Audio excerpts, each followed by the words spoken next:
জড় জগতে ফিরে যেতে হয় না। মামু পেত্য পুনর্জন্ম, মামু পেত্য তো কুন্তেয় পুনর্জন্ম ন বিদ্যতে। তো অর্জুনের মনে মনে ইচ্ছা হলো যে ভগবানের এই ধামটা, চিন্ময় জগৎটা যে কেমন, একটু যদি ভগবান বর্ণনা করতেন। তো এই জন্য এখন 17 থেকে 22 নম্বর শ্লোকে চিন্ময় জগৎ বনাম জড় জগৎ এই নিয়ে আলোচনা করা হচ্ছে।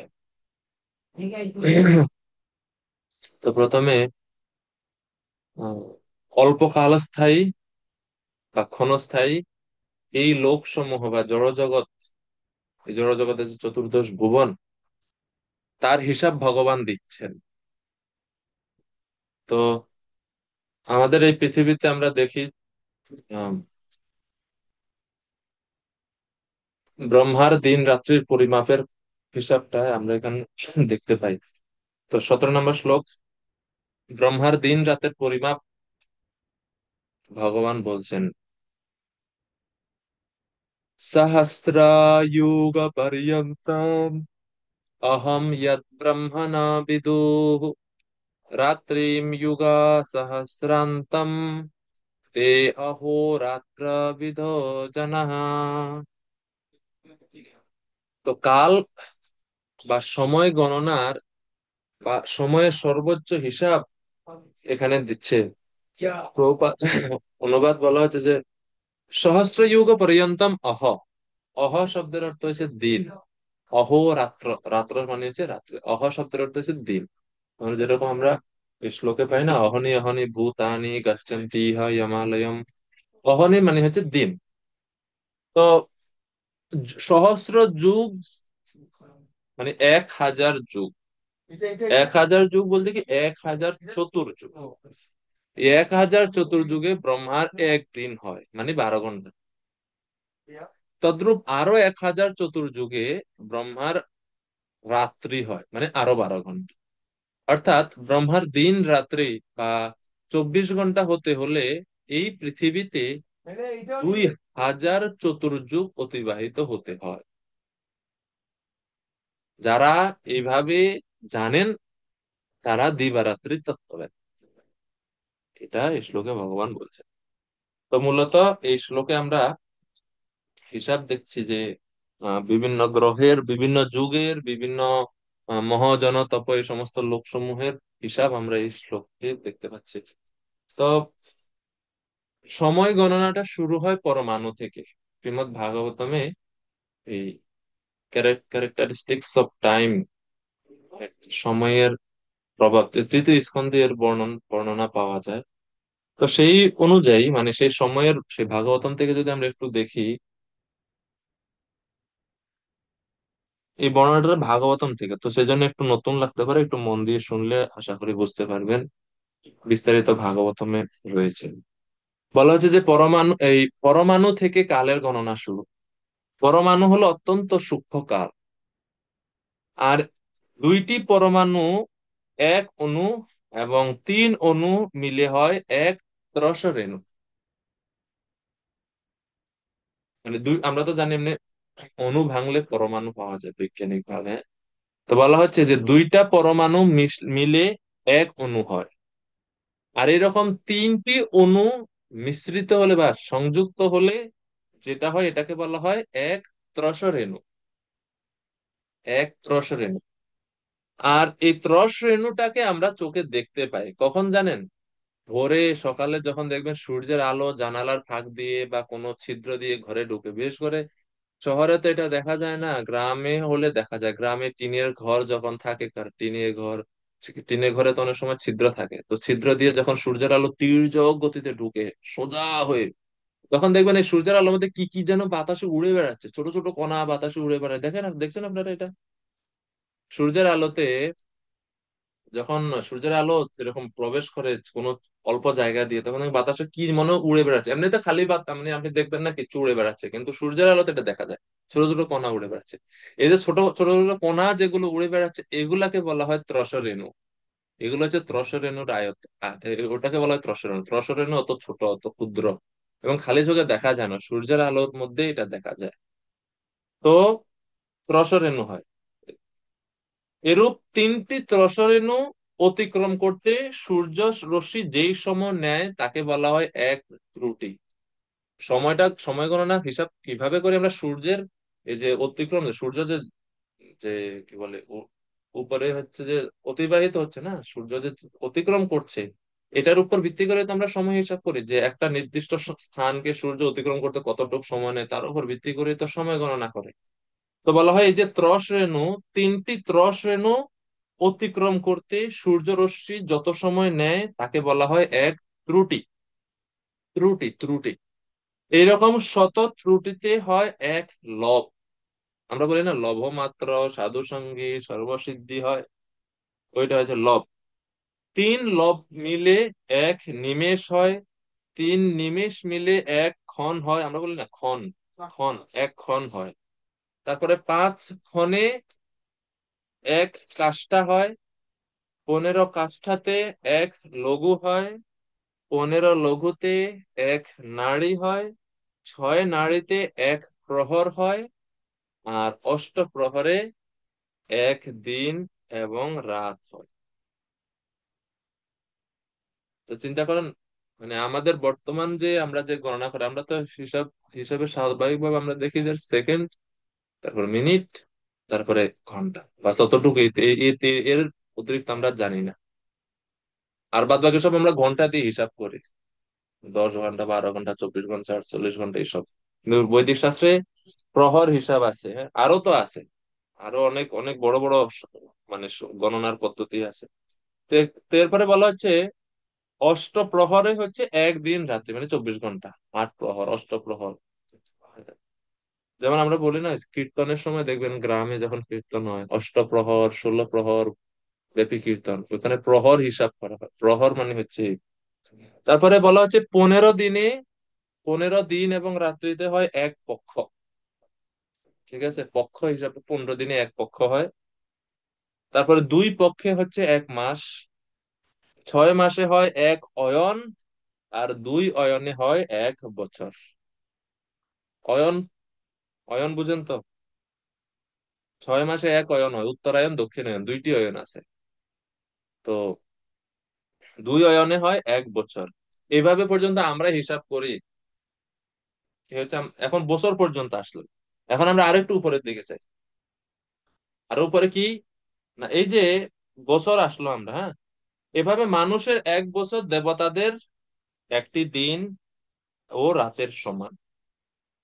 আমাদের হিসাবে যখন এক বছর হয়, দেবতাদের জন্য সেটা হচ্ছে এক দিন এবং রাতের সমান। অর্থাৎ মানুষের উত্তরায়ণের 6 মাস দেবতাদের জন্য দিন, আর মানুষের হিসাবে দক্ষিণায়নের 6 মাস দেবতাদের জন্য রাত। মানে ওই সময় রাত, ওই সময় স্বর্গের সব বন্ধ থাকে। ভীষ্মদেব উত্তরায়ণের জন্য অপেক্ষা করেছিলেন, কারণ দক্ষিণায়নের সময় স্বর্গ বন্ধ থাকে, উনি যেতে পারবেন না, ঢুকতে পারবেন না স্বর্গ। তো সেজন্য তিনি উত্তরায়ণের জন্য অপেক্ষা করেছিলেন, এরকম বর্ণনা পাওয়া যায়। আর আমাদের আচার্যরা আরো বলছেন যে অ্যাকচুয়ালি ভীষ্মদেব তো ভগবানের শুদ্ধ ভক্ত, তো তিনি কেন উত্তরায়ণের জন্য অপেক্ষা করবে। তো এখানে উত্তরায়ণ শব্দের আরেকটা অর্থ আছে, উত্তরায়ণ এটা হচ্ছে ভগবানেরই একটা নাম, উত্তরায়ণ। কেন ভগবানকে উত্তরায়ণ বলা হয়? ভগবান শ্রীকৃষ্ণ, যিনি আহ উত্তরা দেবীর, উত্তরা মাতার গর্ভকে রক্ষা করার জন্য উত্তরার গর্ভে প্রবেশ করেছেন পরীক্ষিত মহারাজকে রক্ষা করার জন্য। যখন পরীক্ষিতকে হত্যা করার জন্য অশ্বত্থামা ব্রহ্মাস্ত্র নিক্ষেপ করে, তখন সেই ব্রহ্মাস্ত্রের প্রভাব থেকে পরীক্ষিত মহারাজকে রক্ষা করার জন্য ভগবান উত্তরার গর্ভে প্রবেশ করেন, চক্র দ্বারা সেই ব্রহ্মাস্ত্র প্রতিহত করেন। তো যেহেতু ভগবান উত্তরার গর্ভে প্রবেশ করেছে, সেই জন্য ভগবান শ্রীকৃষ্ণের একটা নাম হচ্ছে উত্তরায়ণ। ঠিক আছে, তো মূলত উত্তরায়ণের মানে বাহ্যিক অর্থ হচ্ছে যে তিনি স্বর্গের দিনের জন্য অপেক্ষা করছেন, কেননা উত্তরায়ণের এই 6 মাস হচ্ছে স্বর্গের জন্য দিন, মানে স্বর্গের 12 ঘন্টা। আর আমাদের দক্ষিণায়নের যে 6 মাস আমাদের হিসাবে, সেটা হচ্ছে স্বর্গের রাত্রি 12 ঘন্টা। অর্থাৎ আমাদের এক বছর মানে স্বর্গের 24 ঘন্টা বা দিন রাত। বুঝতে পারলেন? এজন্য আমরা দেখি যে বিভিন্ন দেব দেবীদের যে পূজা টুজা হয়, এগুলো বছরে একবার। সরস্বতী পূজা বছরে একবার কেন? কারণ ওনারা তো ওনাদের হিসাব অনুযায়ী প্রতিদিনই জড় জগতে আসছেন, কিন্তু ওনাদের একদিন মানে আমাদের 1 বছর। এজন্য আমরা বছরে একবারই পাই বিভিন্ন পূজা পার্বণ, সব একবার একবার। হ্যাঁ, তো এরকম। তো এইভাবে আমরা দেখলাম যে আমাদের উত্তরায়ণ 6 মাস হচ্ছে দেবতাদের জন্য দিন, দক্ষিণায়ন হচ্ছে রাত। এভাবে আমাদের 1 বছর, দেবতাদের একদিন। এর মানে এইভাবে দেবতাদের সময় মানুষের সময় থেকে 360 গুণ বেশি। বুঝতে পারলাম আমরা 360 গুণ বেশি কিভাবে? কেননা আমাদের হিসাব অনুযায়ী আমাদের 360 বা 65 দিনে তো আমাদের 1 বছর হয়, সেটা ওনাদের জন্য 1 গুণ। তো এই জন্য ওনারা যে 100 বছর বাঁচে, সে 100 বছর সেটা আমাদের থেকে 360 গুণ বেশি।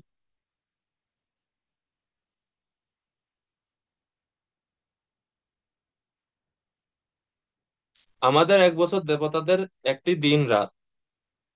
আমাদের 30 বছর দেবতাদের জন্য 1 মাস।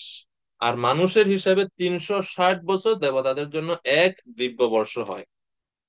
তো দেবতা হিসাবে স্বর্গলোকের যে 1 বছর, সেটা হচ্ছে আমাদের হিসাবে 360 বছর। আমাদের পৃথিবীতে 360 বছর হলে দেবতাদের জন্য 1 বছর হয়। দেবতাদের এই 1 বছরকে বলা হয় এক দিব্য বর্ষ।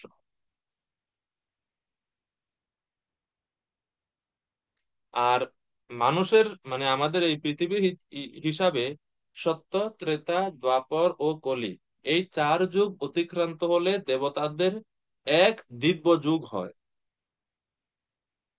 অর্থাৎ এই পৃথিবীতে আমরা যখন সত্য যুগের 17,28,000, ত্রেতা যুগের 12,96,000, দ্বাপরের 8,64,000 এবং কলিযুগের 4,32,000, মোট 43,20,000 বছর যখন পার হয় আমাদের হিসাব অনুযায়ী, তখন দেবতাদের এক দিব্য যুগ পার হয়। এটাকে বলা হয় এক মহাযুগ বা এক চতুর্যুগও বলা হয়। তো মানুষ এবং দেবগণের হিসাব হয় সূর্য থেকে, কিন্তু ব্রহ্মার যে দিন রাত্রির হিসাব, সেটা হিসাব হয় দেবগণের দিব্য যুগ থেকে। অর্থাৎ দেবতাদের 1,000 দিব্য যুগে ব্রহ্মার একদিন হয়, সেই রূপে ব্রহ্মার এক রাত্রি হয়। ব্রহ্মার একদিনকে বলা হয় কল্প বা স্বর্গ। আর ব্রহ্মার এক রাত্রকে বলা হয় প্রলয়। এই হচ্ছে ব্রহ্মার হিসাব। তো প্রভুপাদ এখানে বলছেন যে, এই যে শ্লোকে ভগবান বলছেন যে মনুষ্য মানের সহস্র চতুর্যুগে, মানে 4 যুগ যখন 1,000 বার আবর্তিত হবে, তখন ব্রহ্মার একদিন বা 12 ঘন্টা হয়। তো প্রভুপাদ তাৎপর্যে এই হিসাব দিচ্ছেন ব্রহ্মার 100 বছর। ব্রহ্মার 100 বছর, ব্রহ্মার আয়ুষ্কাল 100 বছর, এটা পৃথিবীর ইতিহাস মানে হিসাব অনুযায়ী, পৃথিবীর হিসাবে, আমাদের হিসাবে সেটা হবে 3,11,000,000,000,000 24 বিলিয়ন বছর। এটা হচ্ছে ব্রহ্মার আয়ুষ্কাল। 311,000,000,000,024 বছর। এটা হচ্ছে ব্রহ্মার 100 বছরের সমান। আর প্রভুপাদ তাৎপর্য বলছে এই যে এত বিশাল আয়ু ব্রহ্মার, সেই ব্রহ্মার আয়ু এত বিশাল আয়ু হওয়া সত্ত্বেও প্রভুপাদ বলছে যখন মহাকালের তুলনা সঙ্গে ব্রহ্মার আয়ুষ্কালের তুলনা করা হয়, মহাকালের দৃষ্টিভঙ্গি থেকে ব্রহ্মার আয়ুষ্কালের তুলনা করা হয়, তখন মনে করা হচ্ছে হয় বা তুলনা করে বলা হচ্ছে যে সেই মহাকালের দৃষ্টিভঙ্গি থেকে ব্রহ্মার এই যে এত দীর্ঘ আয়ু 100 বছর, আমাদের হিসাব অনুযায়ী 311 ট্রিলিয়ন 40 বিলিয়ন বছর, সেটা এক বিদ্যুৎ ঝলকের মতো মনে হয়। মহাকালের হিসাব অনুযায়ী ব্রহ্মার এই এত দীর্ঘদিনের আয়ুটাকে এক বিদ্যুৎ ঝলকের মতো মনে, যেরকম প্রবাদ বলছে যে আটলান্টিক মহাসাগরে বুদবুদের মতো, কারণ সমুদ্র থেকে প্রতিনিয়ত অসংখ্য ব্রহ্মার সৃষ্টি হচ্ছে ও লয় হচ্ছে। সাগরে আটলান্টিক মহাসাগর কত বিশাল, এই সাগরে যেরকম প্রতি সেকেন্ডে, প্রতি মুহূর্তে কত কত বুদবুদ জলের মধ্যে বাবল হচ্ছে না, সে বাবল মানে বুদবুদ উৎপত্তি হচ্ছে, ধ্বংস হয়ে যাচ্ছে, সেই রকম কারণ সমুদ্রে প্রতিনিয়ত অসংখ্য ব্রহ্মার সৃষ্টি হচ্ছে, ধ্বংস হচ্ছে। তাহলে এর মানে বুঝতে পারি আমরা যে মহাকালটা আরো কত বিশাল সেই কালের প্রকৃতি। তো এই হচ্ছে ব্রহ্মার আয়ুষ্কাল এবং জড়জগতের স্থায়িত্বকাল হচ্ছে এত সীমিত, খুবই সীমিত, বুদ্বুদের মতো ক্ষণস্থায়ী। এখন ব্রহ্মার আয়ু যদি বুদ্বুদের মতো ক্ষণস্থায়ী হয়, তো আমাদের জীবের আয়ুর অবস্থা কি? মহাকালের সঙ্গে যদি তুলনা করে, তা আমাদের আয়ুটা কোথায় আছে? তো সেই জন্য শঙ্করাচার্য বলছেন, নলিনী দলগতা জলমতি তরলম তদ্বৎ জীবিতা অতিশয় চপলম। আমাদের জীবনটা খুবই চপল, খুবই চপল। অত দীর্ঘদিনের প্ল্যান যে করতেছি, বাঁচবো কদিন এটারই তো ঠিক নাই। কিরকম চপল বলছেন? নলিনী দলগতা জলমতি তরলম। নলিনী তো বুঝেন, নলিন মানে পদ্ম, পদ্ম পাতার উপরে জল কেমন করে? সব সময় টলমল করে, টলমল করে, টলমল করে, যে কোনো সময় পড়ে যেতে পারে টলমল। তো আমাদের জীবনটা সেই রকম, মানে এই কোন রকম আসে আসে। এই জন্য মানুষ বলে না, আরে এত কম বয়সী ছেলেটা মরে গেল। মানুষের কাছে মৃত্যুটা আশ্চর্যজনক। শাস্ত্র বলছে জীবন ধারণ করে যে আছে এটাই বড় আশ্চর্য, মরাটাই হচ্ছে বাস্তব। মৃত্যুটা আশ্চর্য না, এই যে বেঁচে আছে এটাই বহুত আশ্চর্য। কয়দিন আগে একটা নিউজে দেখাচ্ছে যে চালের মধ্যে বিষ, সবজির মধ্যে বিষ, কাপড় চোপড় পরতেছে সেটার মধ্যেও দোষ, মেডিসিনের মধ্যেও ভেজাল। বলছে অত ভেজাল খেয়ে যে বেঁচে আছে এটাই বড় আশ্চর্য। আসলে বাস্তব এটা, বেঁচে থাকাটা বড় আশ্চর্য, মৃত্যুটাই ঠিক আছে। তাহলে চিন্তা করা উচিত যে কোনো সময় আমাদের চলে যেতে হবে, সেজন্য প্রস্তুতি দরকার। এরপরে 18 নম্বর শ্লোক। अव्यक्ताद् व्यक्तया सर्वा प्रभवन्ति अहरागमे रात्र्यागमे प्रलीयन्ते तत्रैव व्यक्त संगकः। রাত ব্রহ্মার দিনের সমাগমে সমস্ত জীব অব্যক্ত থেকে অভিব্যক্ত হয়, এবং ব্রহ্মার রাত্রি আগমে তা পুনরায় অব্যক্তে লয় প্রাপ্ত হয়। যেহেতু জড় জগতের কথা বলছেন ভগবান, এই জগতে কি হয়?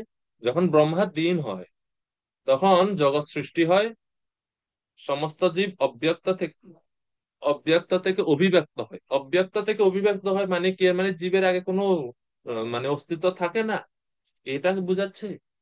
অব্যক্ত থেকে অভিব্যক্ত হয় মানে কি? এর মানে কি, ব্রহ্মা যখন মানে সকাল হয়, ব্রহ্মা যখন দিনের শুরু হয়, তখন জীবেরা সৃষ্টি হয়, তাই না? এরকম কিছু বলুন, কে বলতে চাইবেন এই অব্যক্ত থেকে ব্যক্ত হয় বা অভিব্যক্ত হয় এর মানে কি? কেউ কেউ বলতে পারবেন?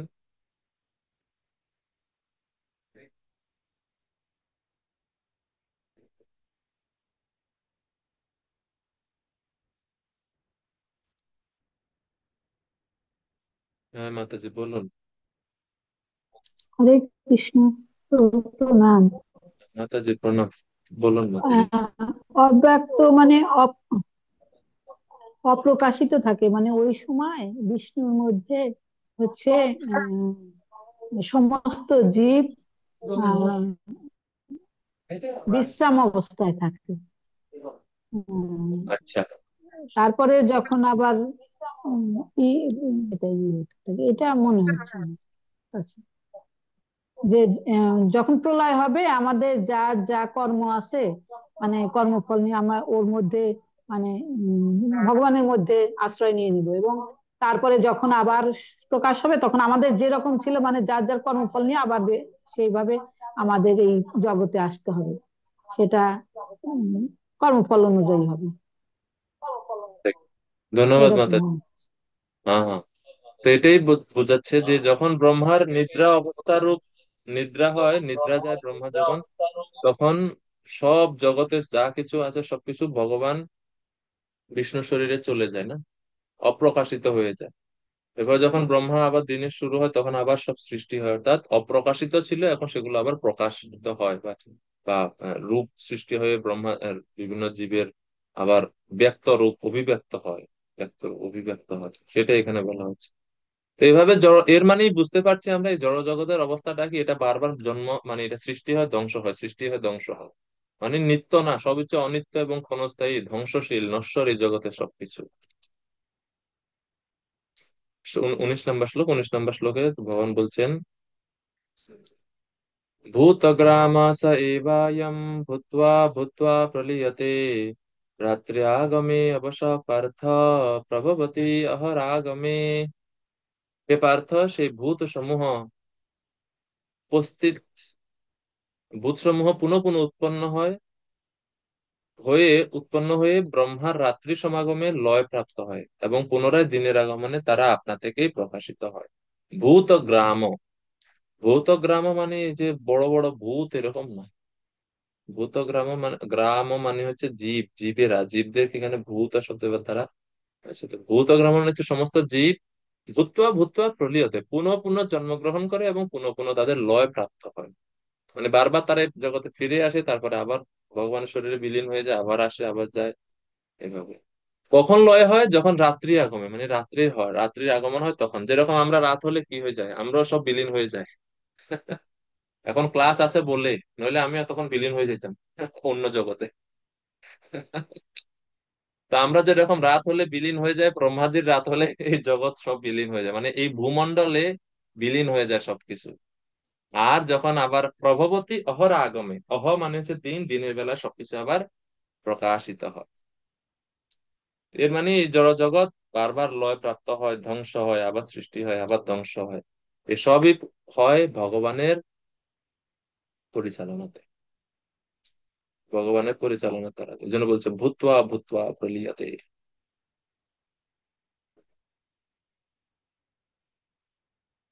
তো প্রভুপাদ শ্রীমৎ ভাগবতমে প্রথম স্কন্ধে দশম অধ্যায়ে 21 নম্বর শ্লোকে তাৎপর্য খুব সুন্দর এই প্রসঙ্গে বলছেন, এই যে জগৎ সৃষ্টি এবং ধ্বংস যে হয়। প্রভুপাদ বলছেন জড় জগতে দুই ধরনের প্রলয় হয়। কখন কখন? যখন এই চতুর্যুগ, চার যুগ, এমনিতে আমরা শুনি না যে প্রত্যেক যুগের শেষে শেষে একটা প্রলয় হয়। এই যে শ্রীমদ্ ভাগবতমে বলছে প্রলয় বিভিন্ন প্রকারের। যেমন প্রতি যুগের পরে একটা ছোট ছোট ছোট প্রলয় হয়। ব্রহ্মার প্রতিদিনের পরে প্রলয় হয়। যেমন ব্রহ্মার এই যে 12 ঘন্টা শেষ হয়ে গেল, তো প্রলয় হবে আবার। মানে পরে যে রাত্রি 12 ঘন্টা পার হবে, সেই রাত্রি 12 ঘন্টা জগৎ সব প্রলয়ের মধ্যে থাকবে। তাহলে ব্রহ্মার দিনের শেষে একবার প্রলয় হয়। তারপরে প্রত্যেক মনু যখন চেঞ্জ হয়, মন্বন্তর হয়, প্রত্যেক মন্বন্তরের সময় আবার একটা খণ্ড প্রলয় হয়। এগুলো মানে এই সব প্রলয়ের সময় কিন্তু আবার সব লোক নষ্ট হয় না। যখন যেমন ব্রহ্মার যে একদিন পর পরে যে প্রলয় হয়, সেই প্রলয়ের সময় ভূমণ্ডল, তারপরে হচ্ছে ভুব এগুলো নষ্ট হয়, কিন্তু ব্রহ্মলোক তখনও নষ্ট হয় না। ঠিক আছে? তা মন্বন্তরে যখন মানে প্রত্যেক মনুর শাসন যখন চেঞ্জ হয়, তখনও এই কিছু খণ্ডকালীন প্রলয় হয়, সেগুলো ছোট ছোট। আর মহাপ্রলয় হচ্ছে যখন ব্রহ্মার আয়ু একবারে শেষ হয়ে যায়, তখন এই জগতে 14 ভুবন সব ধ্বংস হয়ে যায়। সত্যলোক বা ব্রহ্মলোক সেটাও ধ্বংস হয়ে যায়। স্থূল জড় জগৎ সূক্ষ্মতে পরিণত হয়, সৃষ্টির সমস্ত উপাদান সূক্ষ্মতে পরিণত হয় এবং মহাবিষ্ণুর শরীরে সেটা প্রবেশ করে। আর আরেকটা প্রলয় আছে যেটাকে বলা হচ্ছে আত্যান্তিক প্রলয়। আত্যান্তিক প্রলয় মানে হচ্ছে ভক্তি অনুশীলন করে মুক্তি লাভ করা। মুক্তি হচ্ছে আত্মান্তিক প্রলয়, কেননা এই প্রলয় হলে জীব আর এই জড়জগতে আসবে না। অর্থাৎ ওই জীবের জন্য, যেই জীব মুক্তি লাভ করেছে তার জন্য এই জড়জগৎ ধ্বংস হয়ে গেছে, এই জড়জগতে তাকে আর ফিরে আসতে হবে না। এই জন্য এটাকে বলা হয় আত্মান্তিক প্রলয়। তো শ্রীল প্রভুপাদ বলছেন যে যখন জগৎ ধ্বংস হয়ে যায় পূর্ণরূপে, তখন মহাবিষ্ণুর শরীরে প্রবেশ করে সবকিছু। পুনরায় সৃষ্টি না হওয়া পর্যন্ত সমস্ত জীব ভগবানের শরীরে ঘুমন্ত অবস্থায় থাকে এবং এইভাবেই সম্পন্ন হয় জড়জগতের সৃষ্টি, পালন ও ধ্বংসের প্রক্রিয়া। সেই জন্য শিল প্রভুপাদ বলছেন ভূত্বা ভূত্বা প্রলীয়তে, দিনের বেলায় তারা প্রকাশিত হয়, রাত্রি বেলায় তারা আবার লয় প্রাপ্ত হয়। অন্তিমে ব্রহ্মার আয়ু যখন শেষ হয়ে যায়, তখন তারা সকলে বিলীন হয়ে যায় এবং কোটি কোটি বছর ধরে অপ্রকাশিত থাকে। তারপর আরেকটি কল্পে ব্রহ্মা যখন আবার জন্মগ্রহণ করে, তখন তারা পুনরায় ব্যক্ত হয়। কিন্তু যে সমস্ত বুদ্ধিমান ব্যক্তি কৃষ্ণ ভাবনামৃত গ্রহণ করেন, তারা কৃষ্ণ হরে কৃষ্ণ, কৃষ্ণ কৃষ্ণ হরে হরে, হরে রাম হরে রাম, রাম রাম হরে হরে, এই মহামন্ত্র কীর্তন করে মানব জীবনকে সম্পূর্ণরূপে ভগবত সেবায় নিয়োগ করবেন। এভাবে এমনকি এই জীবনে তারা শ্রীকৃষ্ণের দিব্য ধামে প্রবেশ করে পুনর্জন্ম থেকে মুক্ত সচ্চিদ আনন্দময় জীবন প্রাপ্ত হন।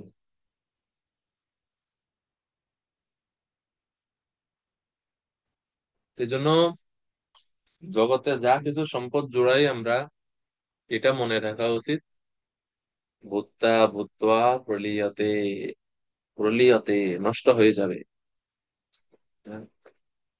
এখন লোক মানে জড়জগৎ যে অনিত্য, সেটা তো ভগবান বললেন এই শ্লোকগুলোর দ্বারা। এখন ভগবানের স্বরূপের নিত্যতার কথা বা 20 নম্বর শ্লোকের থেকে পরের গুলো বলছে যে, হে অর্জুন, জড় প্রকৃতির 20 নম্বর শ্লোক পড়ছি, এই জড় জগতের জড়া প্রকৃতির অতীত শ্রেষ্ঠ আরেকটি প্রকৃতি আছে, যেটা হচ্ছে নিত্য এবং ব্যক্ত ও অব্যক্ত বস্তুর অতীত। সমস্ত ভূত বিনষ্ট হলেও তা বিনষ্ট হয় না। সমস্ত ভূত বলছে জীব। জীবের যখন বিনষ্ট হয় বলতে, যখন জীব দেহ পরিবর্তন করে, এক দেহ থেকে আরেক দেহে স্থানান্তরিত, কিন্তু তারপরেও সেই ভগবানের প্রকৃতি বা ভগবানের যে ধাম, সেই ধাম কখনো বিনষ্ট হয় না। তো এই হচ্ছে জড় প্রকৃতির অতীত শ্রেষ্ঠ আরেকটি প্রকৃতি, যেটা হচ্ছে ভগবত ধাম।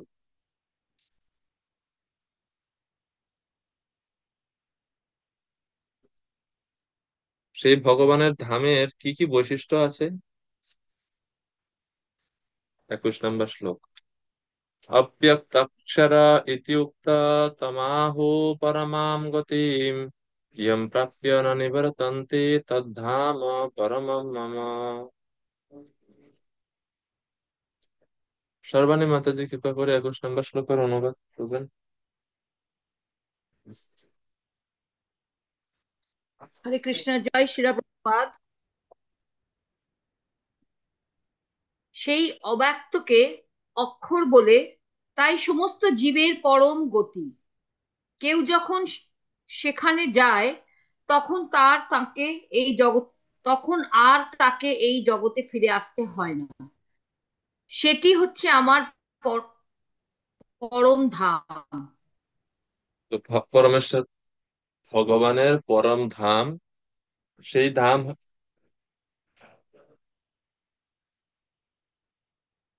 সেই ধামে কেউ যখন ফিরে যায় তখন আর তাকে ফিরে আসতে হয় না। তাহলে এই শ্লোকে আর কি কি বললো, যে ভগবানের ধামে যে অব্যক্ত, অব্যক্ত এবং ব্যক্ত প্রকৃতির অতীত অক্ষর, এবং সেটা হচ্ছে পরম গতিজীবের, এবং সেখানে কেউ গেলে আর ফিরে আসে না।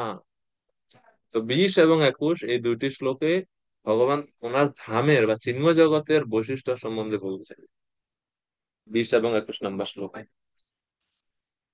এখন আপনাদের ছোট্ট একটা কাজ আছে, সে কাজ হচ্ছে এখন আপনারা 20 এবং 21 নম্বর শ্লোক পড়ে ভগবান, ভগবত ধাম সম্বন্ধে, চিৎ জগতের সম্বন্ধে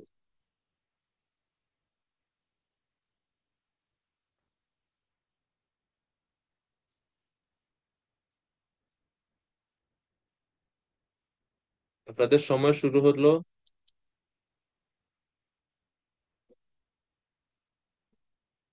শুরু করুন। 20 এবং 21 নম্বর শ্লোক পড়ে চিন্ময় জগতের সম্বন্ধে কি কি বৈশিষ্ট্য বা ভগবানের পরম ধামের কি কি বৈশিষ্ট্য আমরা 20 এবং 21 নম্বর শ্লোকে পাচ্ছি, তা লিস্ট করে লিখুন, 1 2 করে,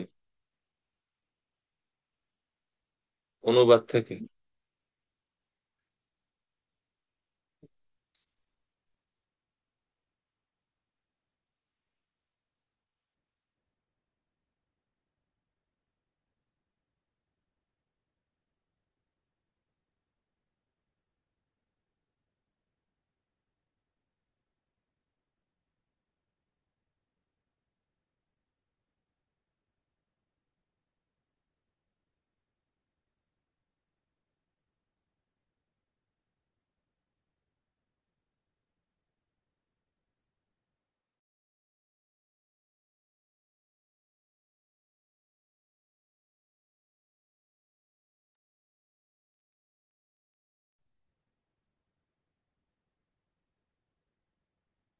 বিলাসিনী হতেছে, বলুন।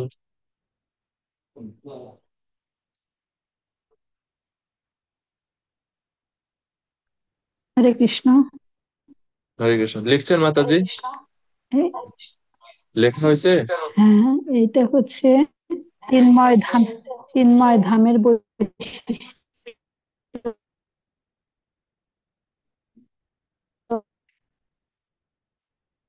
বিশেষ। আহ, সেটা হচ্ছে নিত্য এবং ব্যক্ত অব্যক্ত বস্তুর অতীত, মানে আহ, লিখছেন, খাতায় লেখা হয়েছে? যা প্রকাশ করা হয়েছে এবং প্রকাশ করা মাতাজি, হয়নি সেই সমস্তের অর্থ হচ্ছে। মাতাজি হরি বল। হ্যাঁ, এই যে লিখেছি। কয়টা হইলো মোট বলুন হ্যাঁ, একটু। হরে কৃষ্ণ। কতটা হলো পয়েন্ট, বৈশিষ্ট্য কয়টা লিখলেন? উম একটা, ওই এখন গুনতেছে, একটা দুইটা।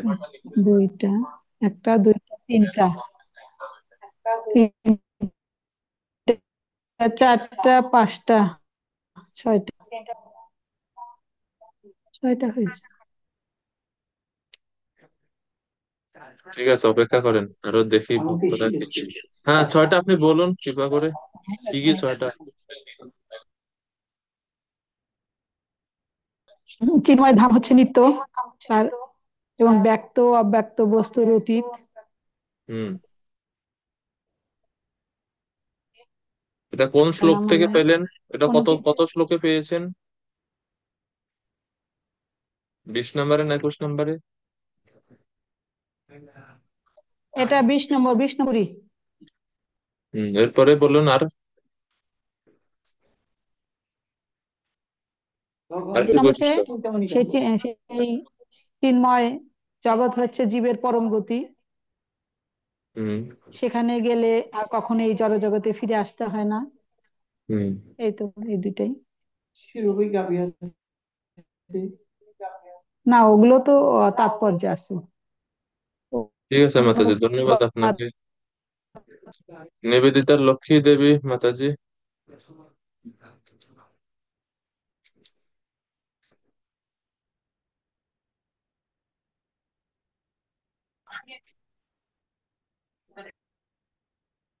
হরে কৃষ্ণ, হ্যাঁ মাতাজি বলুন,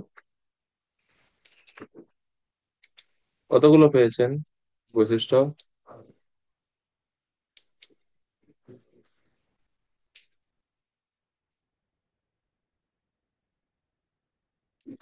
নিবেদিতা লক্ষ্মী দেবী মাতাজি। হ্যাঁ, হরে কৃষ্ণ, ধন্যবাদ, প্রণাম প্রভু। হ্যাঁ বলুন। 8টা পেয়েছি প্রভু, 8টা। হ্যাঁ। ব্যক্ত, প্রথমটা হলো অব্যক্ত প্রকৃতি রয়েছে। আর চিন্ময় ধাম হলো নিত্য। 3 নম্বর হলো ব্যক্ত ও অব্যক্ত বস্তুর অতীত, আর তা বিনষ্ট হয় না। 5 নম্বর, এটাকে অক্ষর বলা হয়, অক্ষর।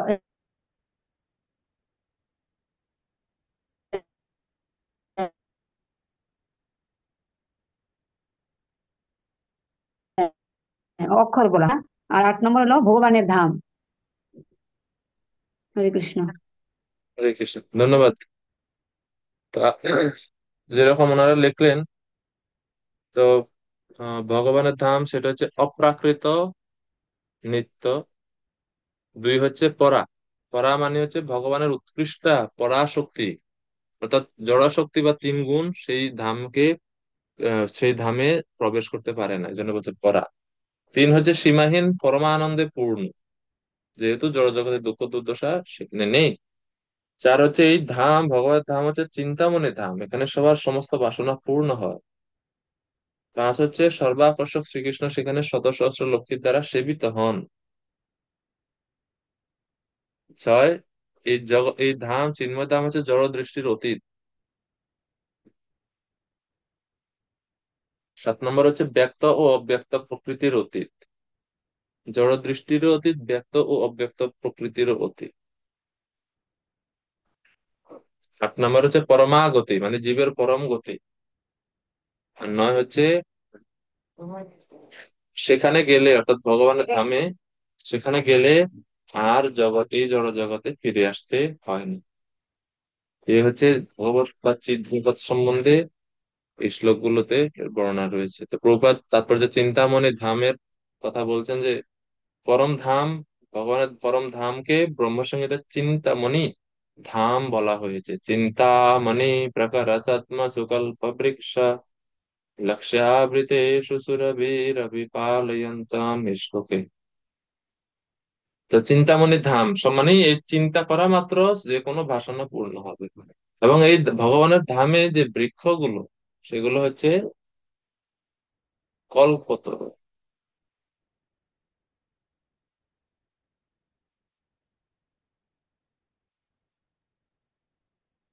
এরপরে প্রভুপাদ আরো বলছেন সেখানে গাভীগুলো হচ্ছে সুরভি গাভী। গাভীর নাম হচ্ছে কামধেনু, সুরভি বা কামধেনু। কামধেনু মানে গাভীর কাছ থেকে যে যা খাবার চায় সেটা গাভী প্রদান করে। ভগবানের ধাম বা ভগবানের ধামের এরকম বৈশিষ্ট্য। সেখানে স্বয়ং ভগবান শ্রীকৃষ্ণ তার উম, গোপবেশ ধারণ করে নিত্যকাল লীলাবিলাস করছেন সেই ধাম। তো প্রভাত তাৎপর্য বলছেন এই ভগবান ভগবান শ্রীকৃষ্ণ যেই ধামে সাক্ষাৎ এসে লীলাবিলাস করছেন সেটা হচ্ছে বৃন্দাবন ধাম। মথুরা জেলার 84 বর্গ মাইল পরিধি বিশিষ্ট সেই বৃন্দাবন ধামে তার দিব্য লীলা খেলা করেছিলেন ভগবান। চিন্ময় ধাম, চিন্ময় ধামের রেপ্লিকা হচ্ছে এই জগতে। 22 নম্বর শ্লোক। তো এভাবে ভগবত ধামের এবং জড় জগতের এই উভয়ের বর্ণনা করে দিয়ে এখন 22 নম্বর শ্লোকে তিনি আবার বলছেন ভগবান অর্জুনকে যে অর্জুন আমি তোমাকে আগে যেরকম যেটা বলেছিলাম অনন্য চেয়ে তাসাদতম অর্থাৎ ভক্তি যোগের মাধ্যমে একমাত্র ভগবানকে প্রাপ্ত হওয়া যায় সেই বিষয়ে আবার এই 27 নম্বর শ্লোকে বলছেন।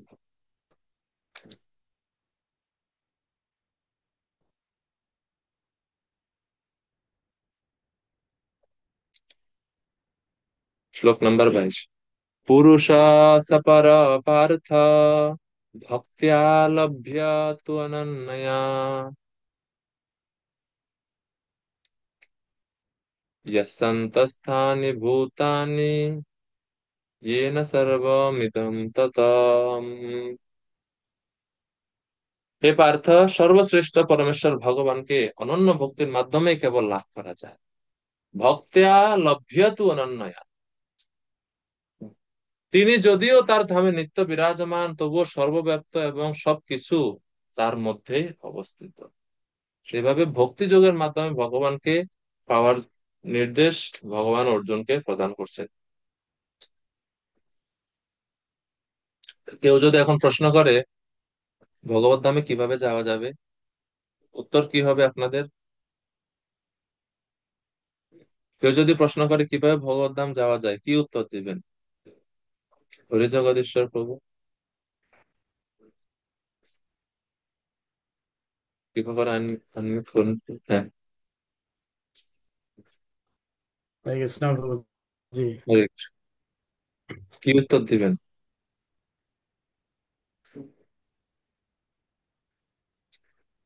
ভগবানের সেবা করতে হবে, ওকে। আর আর নিয়মগুলো মানতে হবে, যে বিধানগুলো আছে। সহজ এক কথা যদি আমরা বলি, ভগবত ধামে যাওয়া যায় কিভাবে? ভগবানের প্রতি কেবলা ভক্তি বা শুদ্ধ ভক্তি আচরণ করার মাধ্যমে। শুদ্ধ ভক্তির চেয়ে উপায় একমাত্র একমাত্র প্রশ্নের উত্তর হওয়া উচিত। এর ফলে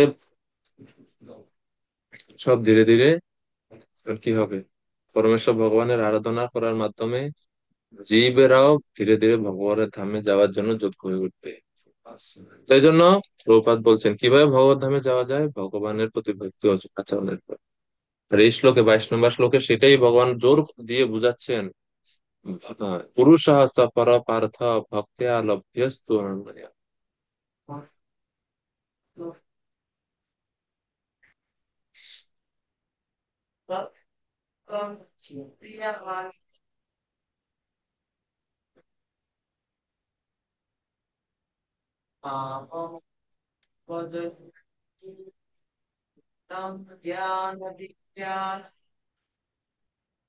প্রপাদ তাৎপর্যে এই ভক্তিয়া লভ্য তু অনন্যয়া বিষয়ে আরো ব্যাখ্যা করে বলছেন যে ভক্তিয়া শব্দটির দ্বারা স্পষ্ট ভাবে বলা হয়েছে কেবল ভক্তির দ্বারাই ভগবান শ্রীকৃষ্ণের পরম ধামে বা অগণিত বৈকুণ্ঠ লোকে প্রবেশ করা যায়।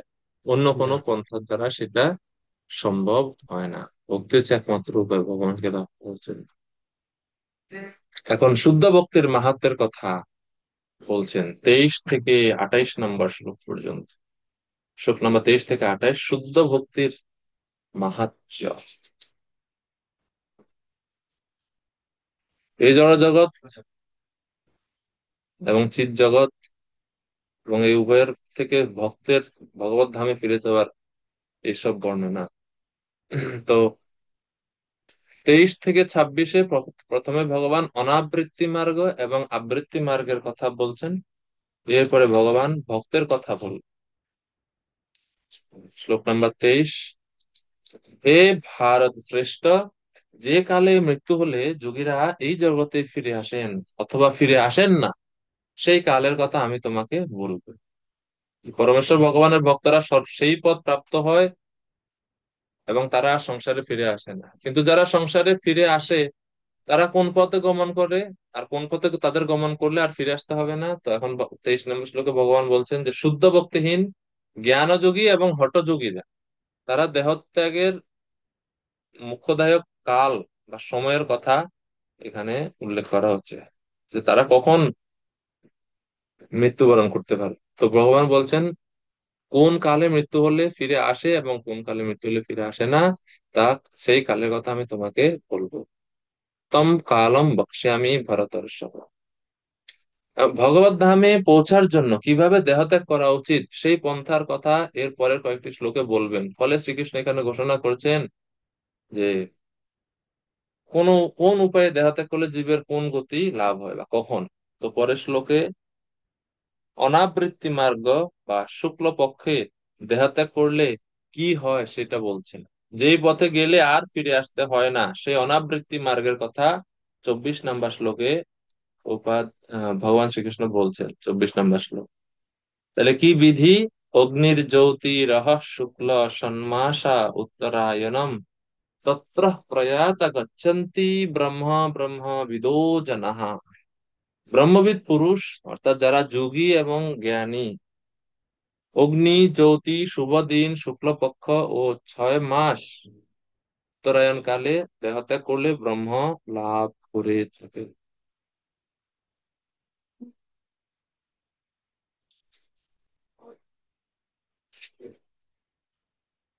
ব্রহ্ম লাভ করেন মানে অনাবৃত্তি, মানে তাকে আর আসতে হয় না এই জগৎ, তাকে আর ফিরে আসতে হয় না। এই জন্য এটাকে বলা হচ্ছে অনাবৃত্তি, অনাবৃত্তি মার্গ। আর এই অনাবৃত্তি মার্গের সময় কি, কাল কি? অগ্নি, জ্যোতি, শুভ দিন, শুক্লপক্ষ আর উত্তরায়ণ কাল। এই এই যে কালটা কাদের জন্য প্রযোজ্য, যুগ কারা সেই এর জন্য উপযুক্ত? বলছে যারা যোগী এবং জ্ঞানী তারা। এবং এই এই সময়ের মধ্যে বা এই কালের মধ্যে যদি তারা মৃত্যুবরণ করে তাহলে কি গতি হবে? তারা ব্রহ্ম লাভ করে। গচ্ছন্তি ব্রহ্ম ব্রহ্ম বিদো জনঃ, তারা ব্রহ্ম লাভ করে।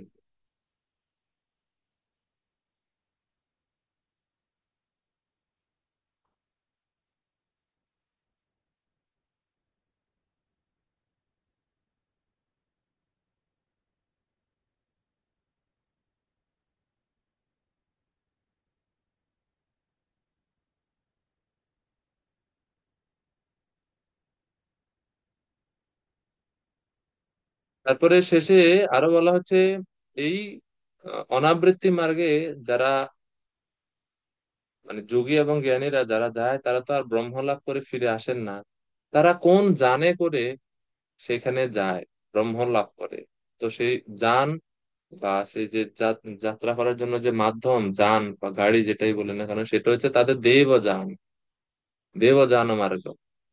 তো প্রভুপাদ তাৎপর্য বলছেন অগ্নি জ্যোতি দিন পক্ষ আদির উল্লেখ থেকে জানা যায় এই সকলের এক একজন বিশেষ অধিষ্ঠাতা দেবতা আছেন, যারা আত্মার গতিপথ নিয়ন্ত্রণ করেন। মৃত্যুর সময় মন জীবাত্মাকে নবজীবনের পথে এগিয়ে নিয়ে যায়।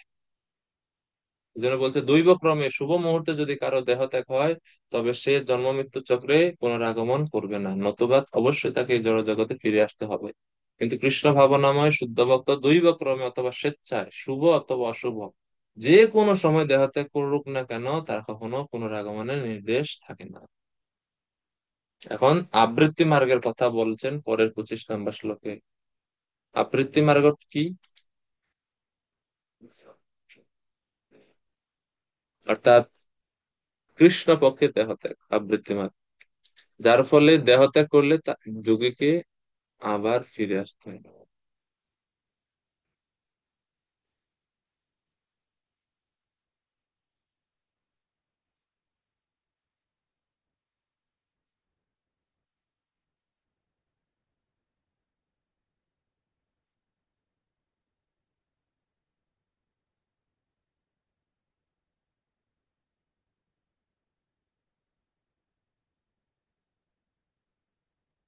धूमो रात्रिस्तथा कृष्ण षण्मासा दक्षिणायनम् दक्षिणायनम् तत्र चन्द्रमसं ज्योतिर्योगी प्राप्य निवर्तते। তো 25 নম্বর শ্লোকে বলা হচ্ছে যারা আহ কর্মকাণ্ডীয় কর্মকাণ্ডীয় বা কর্মকাণ্ডীরা যারা, তারা ঘুম, রাত্রি, কৃষ্ণপক্ষ ও দক্ষিণায়নে এই সময়কালের মধ্যে তারা দেহত্যাগ করে এবং গতি কি উচ্চতর লোক লাভ করে, এবং তারপরে তারা আবার এই জগতে ফিরে আসে। এবং তাদের যে যান, মানে যে যানে করে তারা যায়, বাহন যান, সেই যান হচ্ছে পিতৃযান। তাহলে অনাবৃত্তি মার্গের যান হচ্ছে দেবযান, আর আবৃত্তি মার্গের যান হচ্ছে পিতৃযান। এইভাবে আত্মা যখন কৃষ্ণ পক্ষে যখন দেহত্যাগ করে তখন তাকে আবার ফিরে আসতে হয়। তো প্রভুপাদ বলছেন শ্রীমদ্ ভাগবতে 3য় স্কন্ধে কপিল মুনির উল্লেখ করেছেন যে পৃথিবীতে যারা সকাম কর্ম ও যজ্ঞ অনুষ্ঠানে দক্ষ, তারা তাদের পবিত্র দেহত্যাগ করার পর চন্দ্রলোকে সমগমন করে, চন্দ্রলোককে।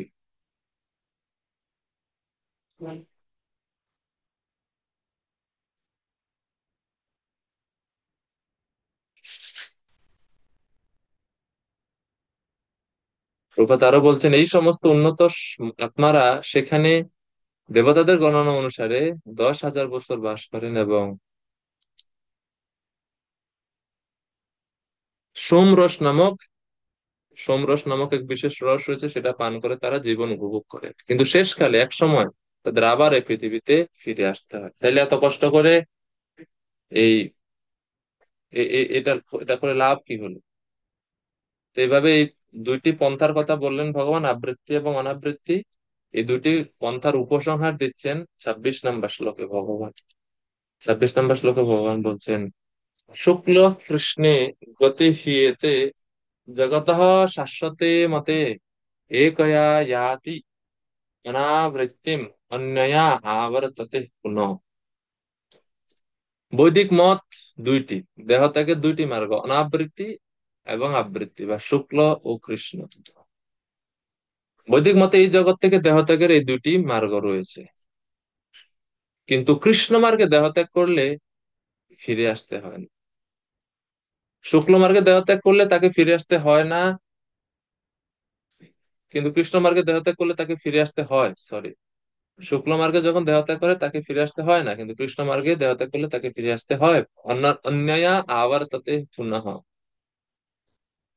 সেজন্য যারা ওই অষ্টাঙ্গ যোগীরা তারা ওই অপেক্ষা করে, কিসের জন্য অপেক্ষা করে? যে কখন শুক্ল মার্গ আসবে, সেই সময় তারা দেহত্যাগ করবে এবং এর ফলে তারা আর এই জগতে ফিরে আসবে না।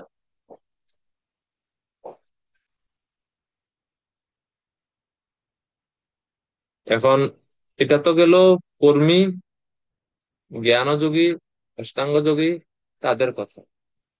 ভক্তের ক্ষেত্রে ভক্ত কখন মরলে ভগবানের কাছে যাবে? তো 27-28 এই দুইটি শ্লোকে ভক্তের কথা বলছে। একজন ভক্ত, একজন কৃষ্ণ ভক্ত, তিনি কৃষ্ণের ধাম প্রাপ্ত হন, কখনো এই জগতে তিনি ফিরে আসেন না, এবং সময়ও ওনার জন্য বাধা নাই। উনি যে সময় দেহত্যাগ করুন না কেন, ভগবানকে যেহেতু তিনি সব সময় স্মরণ করেন, এই কারণে ভগবানকে সবসময় উনি ভগবান চিন্তায় মগ্ন, সেই কারণে তিনি কখনো ভগবানকে ভুলেন না।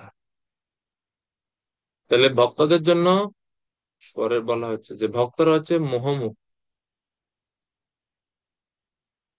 নৈতে স্মৃতি পার্থ জনেন যোগী মুহ্যতি কশ্চন तस्मात् सर्वेषु कालेषु योगयुक्तो भवार्जुन नैति स्मृति पार्थ जानन योगी मुह्यति कश्चन। हे पार्थ, নইতি স্মৃতি ন ইতি, এই যে দুইটির মার্গের কথা তোমাকে বললাম, শুক্ল ও কৃষ্ণ মার্গ সম্বন্ধে যেটা বললো, যে যোগী মুহ্যতি কশ্চন, যোগী কখনো এর দ্বারা মোহগ্রস্ত বা প্রভাবিত হন না। কেন? তসমাৎ সর্বেষু কালেষু যোগ যুক্ত ভব অর্জুন। এ অর্জুন সর্বদা বা সব সময় ভক্তি যোগে বা কৃষ্ণ ভাবনায় যুক্ত। তো ভগবান অর্জুনকে সরাসরি বলছেন তুই ভক্তি যোগ অবলম্বন কর, ভক্তি যোগে যুক্ত হ। কেননা আমরা অলরেডি ষষ্ঠ অধ্যায়ে 46 নম্বর শ্লোকে শ্রীমদ ভগবত গীতা দেখেছি, সেখানে ভগবান নিজে বলছেন,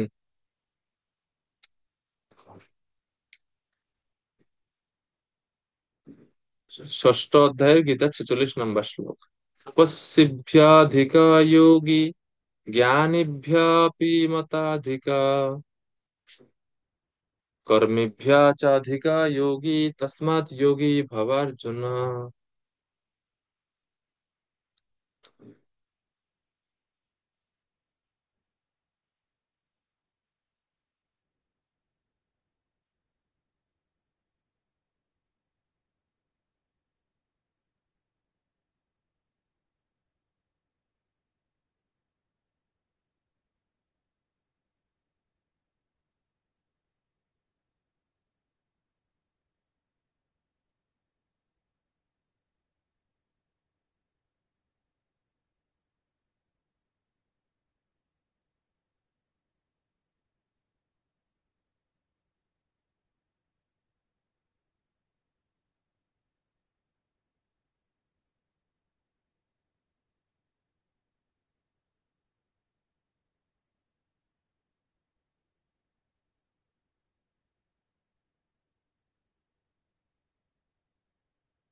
যোগিনাম অপি সর্বেষাং মদ্গতেন অন্তরাত্মনা শ্রদ্ধাবান ভজতে ইয়ো মাম সো মে যুক্ততমো মতা। যুক্ততম মতা, সমস্ত যোগীদের মধ্যে শ্রেষ্ঠ হচ্ছে তিনি যিনি অন্তরঙ্গ ভাবে আমার সঙ্গে যুক্ত। হে অর্জুন, তো ভগবান এভাবে বিভিন্ন স্থানে শ্লোকের দ্বারাতে অর্জুনকে একটা জিনিসই ইঙ্গিত করছেন, অর্জুন তুমি ভক্তিযোগ অনুশীলন করো সর্বদা, এবং এই ভক্তিযোগ অনুশীলন করলে তুমি আমার কাছে ফিরে আসতে পারবে, সেটা শুক্ল হোক কৃষ্ণ হোক, যে কোনো মার্গে হোক, উত্তরায়ণে হোক দক্ষিণায়নে হোক, কোনো সমস্যা নেই। কেননা ভক্ত, যেরকম অধ্যায় শুরুতে আমরা দেখলাম, অন্তকালে চ মামেব স্মরণ মুক্তা কলেবরম ইহ প্রয়াতি সমদ্ভাবম ইয়াতি নাস্ত্যত্র সংশয়। ভক্ত সবসময় ভগবানকে স্মরণ করে, এবং এই ভগবত স্মরণের ফলে যেহেতু মৃত্যুর সময় ভগবানকে স্মরণ করে ভক্ত, ভগবান তাকে উদ্ধার করে।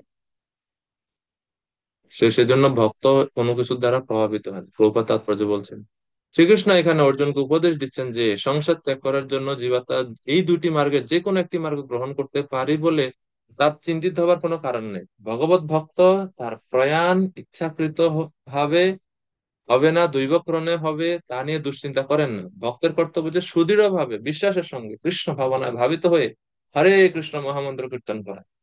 তার জানা উচিত যে এই দুটি মার্গের কোনটি, যে কোনটি হচ্ছে ক্লেশকর। কৃষ্ণ ভাবনায় আবিষ্ট হওয়ার শ্রেষ্ঠ পন্থা হচ্ছে সর্বদা শ্রীকৃষ্ণের সেবায় যুক্ত হওয়া। এর ফলে ভগবত ধাম প্রাপ্তির পথ নিরাপদ, নিশ্চিত ও সরল হয়। এইভাবে ভগবান শ্রীকৃষ্ণ অর্জুনকে ভগবত ভক্তির মাহাত্ম্য, ভক্তির শ্রেষ্ঠত্বের কথা বলছে।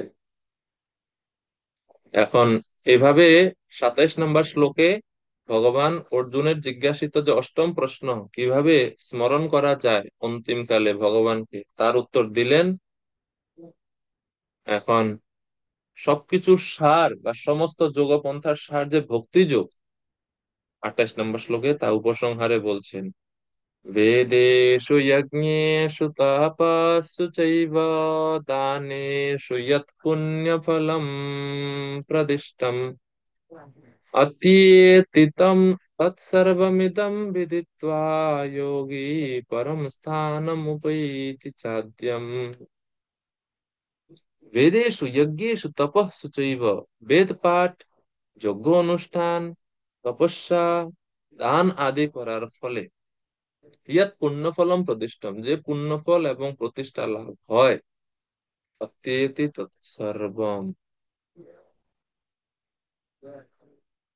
একজন ভক্ত সব কিছুকে অতিক্রম করেন শুধুমাত্র তার এই ভক্তির জোরে, ভক্তির মাধ্যমে সবকিছুকে অতিক্রম করে যোগী কি করেন, যোগী পরম স্থানম হইতি,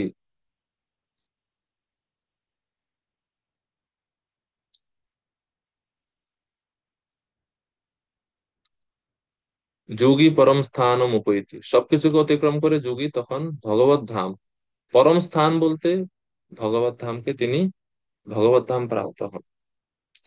তো শিল প্রভুপাদ তাৎপর্যের জন্য বলছেন যে এই শ্লোকটি কৃষ্ণ ভাবনামৃত ভক্তিযোগের বিশেষ বর্ণনা সমন্বিত সপ্তম ও অষ্টম অধ্যায়ের সারমর্ম। প্রভুপাদ বলছেন যে গুরুদেবের তত্ত্বাবধানে বেদ অধ্যয়ন ও তপশ্চর্য অনুশীলন করা অত্যন্ত আবশ্যক। অর্থাৎ এই যে ভক্তিযোগ অনুশীলনের যে বিষয়টা, কিভাবে জীবনে আমরা উন্নতি করতে পারি গুরুদেবের তত্ত্বাবধানে থেকে, ব্রহ্মচারী জীবনের কথা এই প্রথম অংশে প্রভুপাদ বলছেন। যে ব্রহ্মচারী যারা গুরুদেবের তত্ত্বাবধানে থাকেন, বেদ অধ্যয়ন করেন, তপস্যা করেন এবং গুরুদেবের সেবা করেন, তাকে গুরুদেবের জন্য দুয়ারে দুয়ারে ভিক্ষা করতে হয়।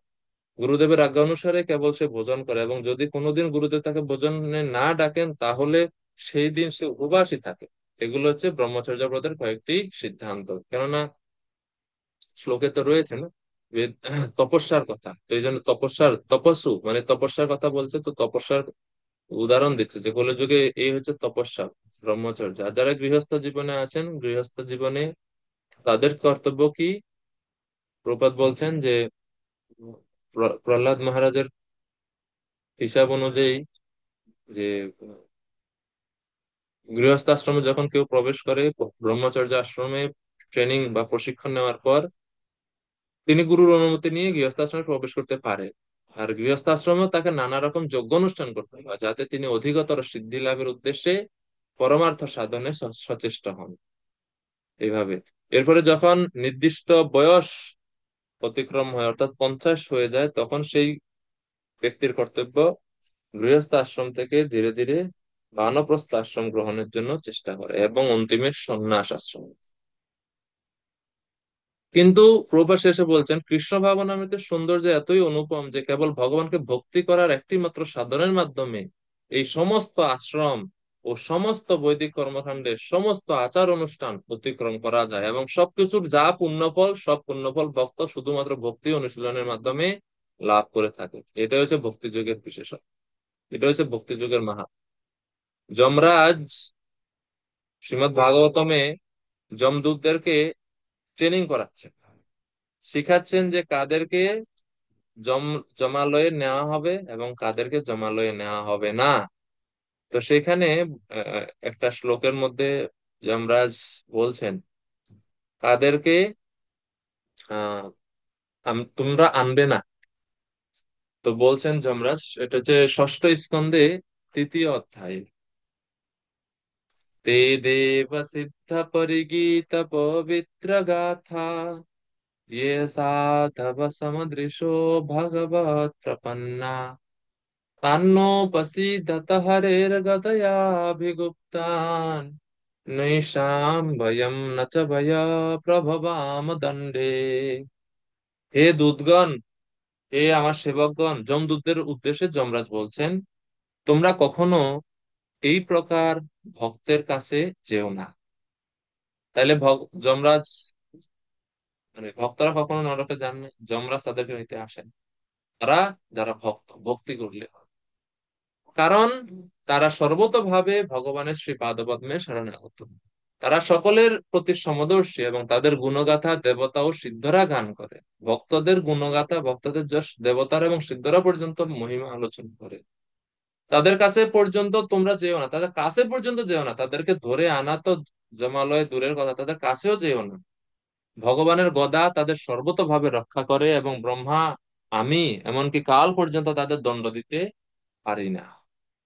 এই হচ্ছে ভক্তি যোগের বিশেষত্ব। এই জন্য অষ্টম অধ্যায়ে, যদিও সর্বশেষ প্রশ্ন ছিল কিভাবে মৃত্যুকালে অন্তিম কালে ভগবানকে স্মরণ করা যায়, ভগবান বললেন ভক্তির কথা, এবং আহ, শুক্ল মার্গ কৃষ্ণ মার্গের দেহ ত্যাগের কি কি ভিন্ন ফল, এবং ভক্তের জন্য এই বিধি প্রযোজ্য নয়, ভক্ত যে কোনো সময় দেহ ত্যাগ করুন না কেন তিনি ভগবানকে লাভ করেন ভগবত স্মরণের ফলে। এবং এরপরে সর্বশেষ শ্লোকে এভাবে ভক্তির মাহাত্ম্যের কথা ভগবান বর্ণনা করে এই অষ্টম অধ্যায়ের আলোচনা শেষ করছেন। তো বিশ্বনাথ চক্রবর্তী ঠাকুর তিনি উপসংহারে, এই অধ্যায়ের উপসংহারে তিনি বলছেন, ভক্তানাম সর্বতঃ শ্রেষ্ঠম পূর্বোক্তম ত্বয়ি অপিস্ফুট অনন্য ভক্তস্য ইত্যর্থ অত্র অধ্যায়ে ব্যঞ্জিত ভবৎ। অর্থাৎ ভক্তদেরই শ্রেষ্ঠত্ব বর্ণিত হয়েছে এবং তা আরো অধিক ভাবে এই অধ্যায়ে বর্ণনা করা হয়েছে। অনন্য ভক্তের সর্বশ্রেষ্ঠত্ব এই অধ্যায়ে প্রতিপাদিত হয়েছে। এভাবে ভক্তিযোগ পুরো ভগবত গীতার সব জায়গাতে বর্ণনা করা হয়েছে। আর যেহেতু আমরা এখন ভক্তি শতক পড়ছি, সেই জন্য এই ভক্তি শতকে ভক্তির সরাসরি বর্ণনা আমরা দেখতে পাই। তো শিল প্রভুপাদ ইতি শ্রী পরম তত্ত্ব লাভ বিষয়ক অক্ষর ব্রহ্ম যোগ নামক ভক্তি ভগবত গীতার অষ্টম অধ্যায়ের ভক্তি বেদান্ত তাৎপর্য সমাপ্ত। হরে কৃষ্ণ কৃষ্ণ কৃষ্ণ হরে হরে, হরে রাম রাম রাম হরে হরে। তো আমরা নবম অধ্যায়